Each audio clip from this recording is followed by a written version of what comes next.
আগে ছিল বক্তা, এখন হয়েছে টিকটকার। চুলের কাটিং চেঞ্জ করে এখন নায়কও হতে যাচ্ছে। প্লিজ, এটা আমার পার্সোনাল একটা বিষয় যে আমি আগে ইমাম ছিলাম, এখন নাই। বা আগে ওয়াজ করতাম বড় বড় মাহফিলে, আমার ইউটিউবে ওয়াজ আছে, আপনি সার্চ দিলে পাবেন। আমি ছেড়ে দিয়েছি। পরবর্তীতে আপনিও যদি এমনটা করেন, আল্লাহকে আপনাকে মাফ করবে? মাহাদ আল্লাহ। প্রথমে আল্লাহর কাছে সাহায্য চাচ্ছি, এরকম চিন্তা চেতনা কলিজার মধ্যে নাই। দোষ কিন্তু শ্রোতারও আছে। দোষ খালি টিকটকারদের আর বক্তাদের না, শ্রোতারও আছে।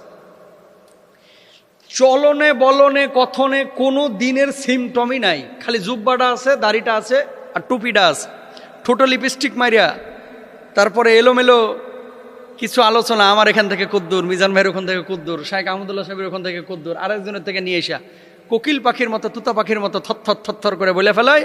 আর মানুষ মনে করে আরে বাপ রে বাপ, এ তো যেন তেন আলেম না। কেন?